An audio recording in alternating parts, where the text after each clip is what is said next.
Congress and Senate, what do? They effectively do two things. They approve or disapprove of a policy, and they approve or disapprove of funding. Right. But that's it. And at the end of the day, when people talk about good government, bad government, that's all based on connectivity and outcomes. Washington has none of that. Governors, Republican and Democrat. People don't have any power there, right? I mean, they have power, they're just too cowardly to use it. So why walk away? What do you mean? You're walking Why? away. Yeah. Because I think most people in New Hampshire understand it's public service, not a public career. And I'm talking to everybody in Washington, D.C. I think they should all be fired. New Hampshire's Republican Governor Chris Sununu gives off the vibe of someone who's on his fourth coffee at 7 a.m., no matter what time of day you happen to be talking to him. The son of a former White House chief of staff and the younger brother of a U.S. senator, Sununu is only the second governor in the state's history to be elected to a fourth term, and did it in a state that Trump lost both in 2016 and 2020. But the Granite State governor has come under harsh criticism for contradicting his earlier statement that if Trump were convicted in one of his 4 prosecutions, he should drop out of the presidential race. So I spent the day with Sununu, and even braved the great outdoors to talk about what he says is his passion for democracy and local politics. Washington, D.C. has become a farce of itself. Let's focus on where people actually trust government. They trust government at the local level, at the state level, governors. And why he's standing behind Trump in spite of, well, everything.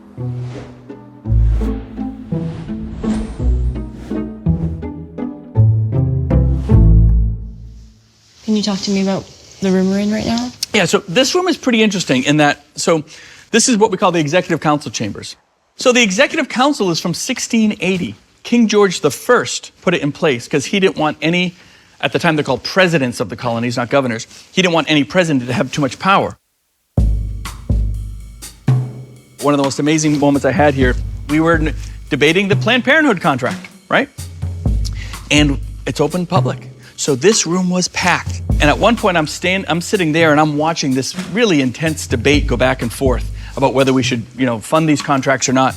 But the fact that in a state like New Hampshire, you can have that debate, you can have that discussion with both sides standing literally shoulder to shoulder with the governor over such a heated issue. And one side won the contract, one side lost what they wanted, but everyone walked away peacefully and quietly, and winners and losers, and you come back and you fight another day if you didn't get what you wanted. No other place in America does that happen. That was because of New Hampshire. Right. So our system is so fundamentally different where we really encourage everybody to get involved. And we really believe in that transparency, which instills public trust. As a Republican governor in a purple state, Sununu has never been shy about his ambivalence about Trump. Or really shy about anything. But it's clear he spent a lot of time thinking about what's behind the enduring appeal of the twice impeached former president. There was like a period of time where people were talking about maybe it's a return to governors, right? It's a return to that type of leadership. And then instead, it was actually an era of someone with no experience, right, who became the next leader of the Republican Party, right? Well, no, I totally challenge that. Yeah. What is a governor? A governor is the CEO of the state. That's what they hired in Trump. Trump was a CEO, an executive, a deal maker. That's exactly come on, really? Yeah, he didn't have the experience to do it in the public sphere. Yeah. Yeah, but do you think Trump is more of the legislative side? We're gonna get nuanced over a law and a policy? No, certainly not what I'm saying at all. No. But that type of again, he has so many failings in not having public experience, not having an understanding of a legislature, only being kind of the executive of one. Right. But that is fundamentally what people were going for. Someone who, a buck stops here, senior executive. That's interesting. Where senators don't have that mentality. Congressmen don't have that mentality. Look, Trump didn't get elected because he ran a good campaign in 2016. Trump got elected because he had built up himself in the American psyche for 40 years. This guy was a household name in 1980, for better or for worse. Yeah. So he was a brand. So what do you think comes next for the Republican Party? I will say this. I am very optimistic on the Republican Party. I think the Democrat Party has long-term issues way beyond the Republican Party. Because you just said it yourself. The Republican Party's problem is defined by one guy. Everything you hear... It's kind of a symptom of a problem, probably, right? No, it really all comes down to him.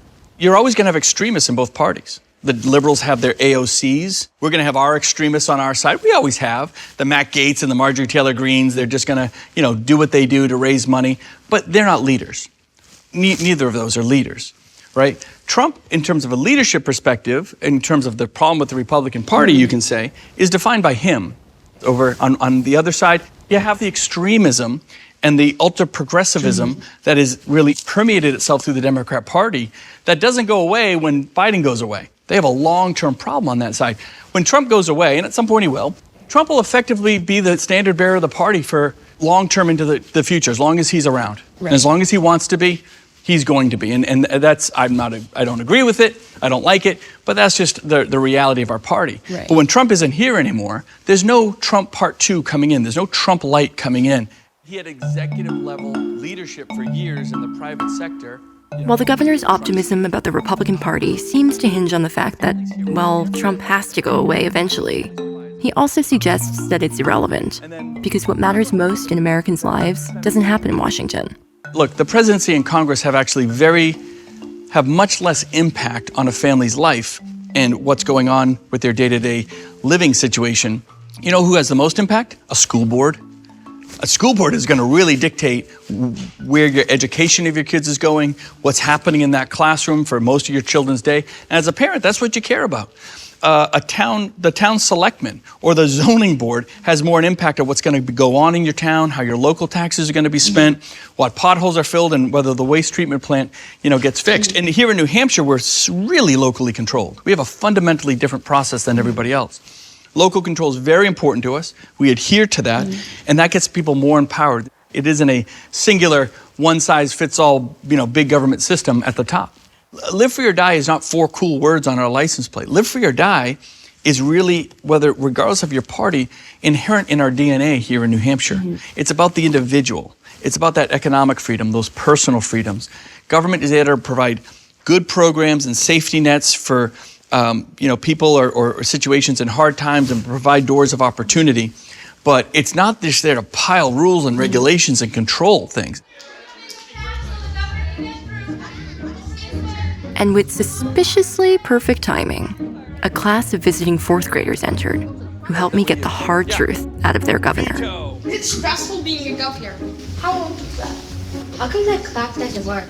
No, it does. Usually it's wrong. I think the term we use is it's wicked old. Have you ever stepped inside your office?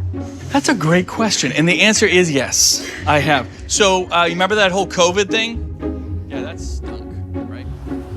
So working office, right? I know some governors have like ceremonial It doesn't look like a working office. No? Well, I cleaned it. I cleaned it up. I'm not crazy. No, it's some governors have like ceremonial offices and stuff like that. I kind of keep mine. We just have a working office. We have one of, if not the smallest gubernatorial staffs in the country.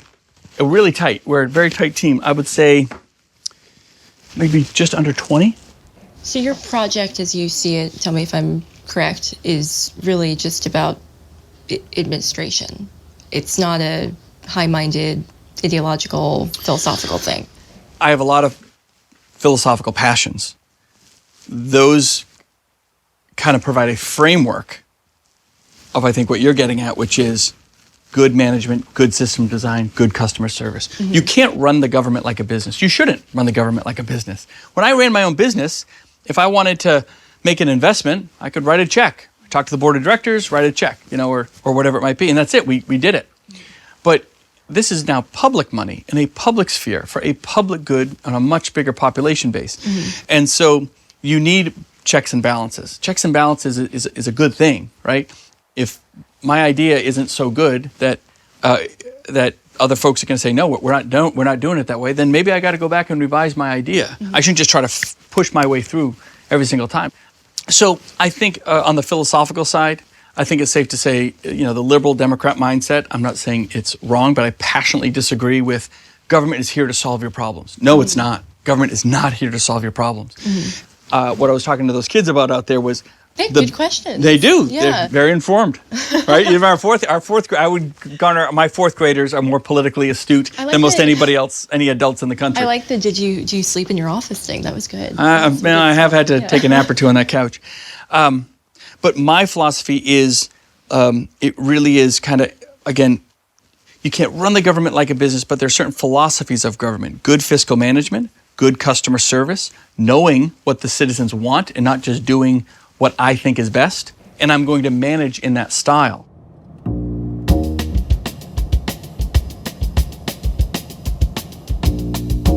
Next on the agenda, a hike at one of Sununu's go-to trails on Mount Major. A hike that he described as easy, though not for this reporter and, a full camera crew. Are you guys going to be okay getting up this? I figured some physical activity might bring the governor's energy level down a little, but he seemed truly inexhaustible. What's that? I can't hear you. Sorry. So you hiked the Appalachian Trail, right? I did. Yeah, so at MIT, one of my professors was one of the first guys that had hiked the Appalachian Trail back in the early 70s. And me and my buddy kind of got captivated by the idea, and we kind of committed to it and planned for about a year in our last year in college. Then when we graduated, we went for it. And it really sets priorities, right? Every day you're like, okay, where am I getting my next drink of water? Just puts a little appreciation into some of the things we take for granted, I suppose. Was there anything that you learned these last, 7.5, 8 years? Yeah. That surprised you? Well, I think politically everything changed drastically between 2008 and 2016. Social media, how people consume information, all of that. From 2016 to the last 8 years to today, it's no longer how they consume information, but how the average person is using information in that consumption. In other words, the extreme polarization, the misinformation that's out there, it's a complete mess. And I think if you ask the average person, we've gone from, boy, I read this on the internet, to, the average person not trusting anything they read on the internet. Then you add mainstream media, I think catering into a little bit of that. You mean in terms of like ginning up outrage, or I wouldn't say ginning up partisan? outrage, but being partisan. Yeah. I don't think there's many in media that say, I'm going to do this report and that's going to really gin up outrage. Right. But they say, I'm going to do this report and it's going to be extremely partisan and I don't care, because that's what my viewers want to see. I guess if there's anything I've been trying to do in terms of media is get media off the judgment pedestals a little bit. And I'm just trying to tell people, you can judge me all you want. I got thick skin. I could care less what you think of me. But understand that I'm probably mimicking a message that's pretty consistent and constant in the average American public. So if you're casting judgment on me, showing disdain or you're upset with a position I'm taking, what you're probably saying is you're really upset with half of America that probably has a similar type position. What's the status of your presidential ambition? I mean, I really explored it. Really came to the conclusion, especially as governor of New Hampshire, the best thing I could do was be a great host, ensure all the candidates had the best opportunity, show the best of themselves, retail politics. And we did that, and it worked really well, I think. If I had gotten in the race... Well, how well did it work? You got Trump. But, you endorsed Haley. I mean, I was here all winter. Oh, no, I could not turn on the TV without seeing you yapping about Nikki Haley. We are all in on Nikki Haley. She's going to win in a landslide. And that's not an exaggeration. She has the international experience. She has this experience as getting stuff done as a governor. Obviously, I'm 110% behind Nikki. She's the one that's earning it on the ground. Nikki Haley, who's smart, who's charismatic, who's likable. So this is how well it worked. I mean, again, at the end of the day, yeah, Trump won. We lost. I get it. But my mission was to make sure Trump just didn't stamp over every single candidate, that we got it down to a real choice for the Republican voters, not just in New Hampshire, but across all the way up to Super Tuesday. That was the mission, and we did. One of my frustrations, if anything, was that I wish more people out fighting for Nikki. I wish there were more surrogates out there. Trump had his band of, zealots, but a lot of folks who would have loved to see Nikki Haley win sat in the background, fearful, afraid. Behind the scenes, it was, man, what you're doing with Nikki is great. Keep going, give us a choice, all that. But out front, they would say very little. So, I believe in politics, you have to be a little bit fearless. And I believe very strongly in what I was doing. I believed in Nikki. And once I endorsed, we just cleared everybody else out of the race. So we got it down to a one-on-one choice even before the New Hampshire primary, which is amazing. But the Republican Party has gone back to Trump because the enemy of my enemy is my friend. So by that I mean, the average Republican might see the liberal media as the enemy. Mm-hmm. They might see the liberal elitists in DC as the enemy. Liberal establishment as the enemy. So people said, well, I don't like the guy, but if that's the guy that they're going after, well, I guess we're sticking with him. Right. And that's it. It was more of that than anything else. It's humid. It is humid. Yeah, it's not the humidity. The flies are a little. I think that's related. Black flies, mayflies. Yeah. So you're talking about why the Republican electorate went back to Trump. Why did you go back to Trump? Because he's 51-49. You know, I don't like a lot of the aspects that he brings. I don't take back a single thing I've ever said about the guy, positive or negative. I call the balls and strikes like I see them.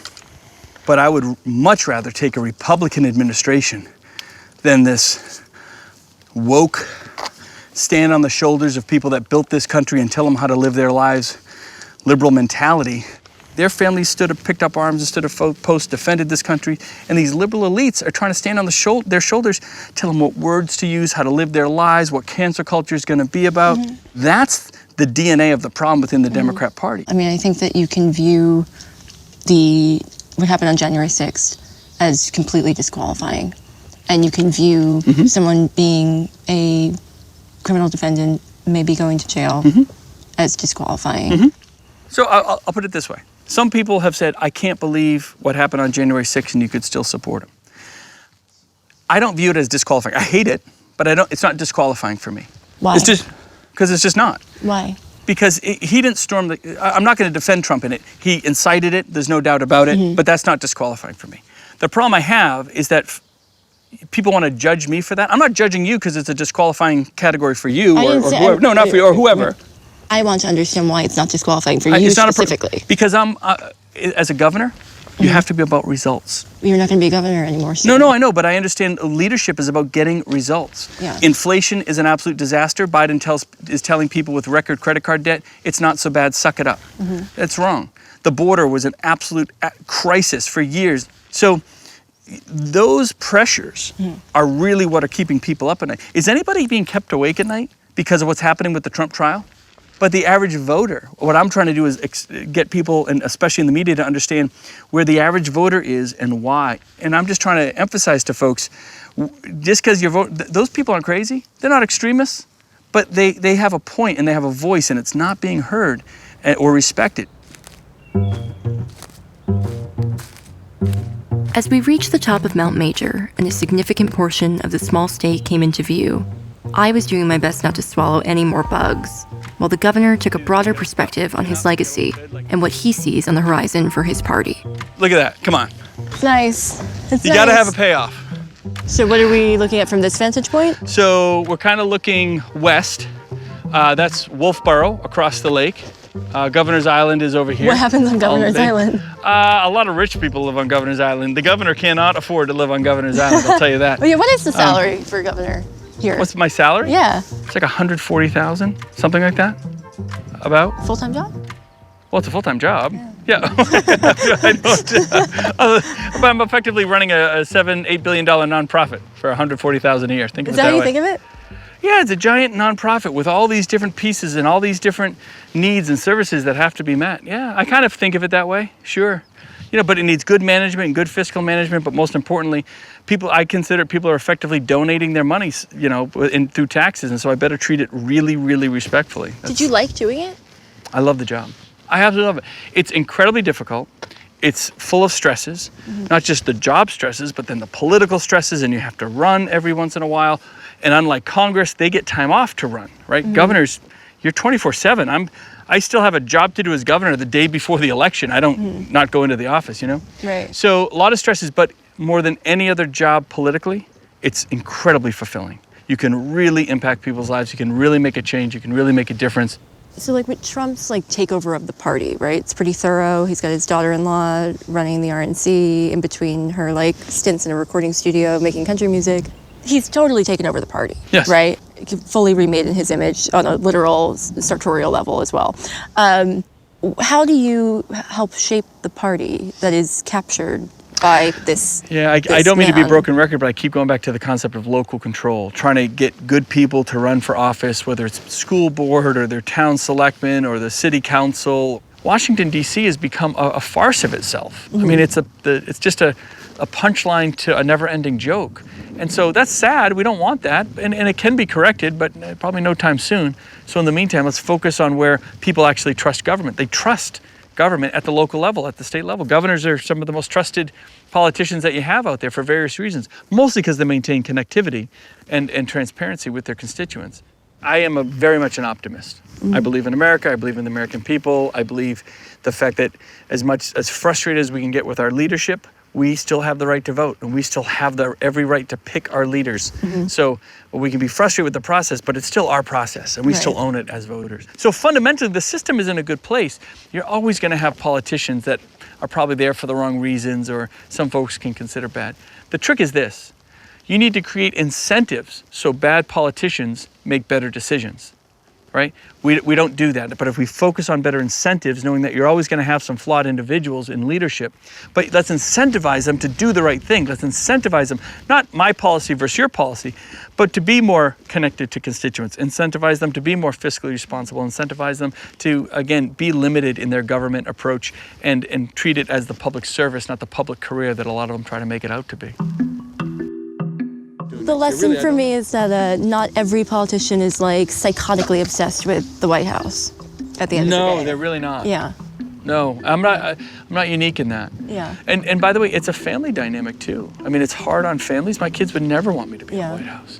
You know, the other thing I talk a lot about, there is a lot of hypocrisy in government, right? Yeah. And in politics. And that's frustrating because I think there's a lot of us, not that we're better than everybody else, but there's a lot of us on both sides of the aisle that are really just trying to get a better result.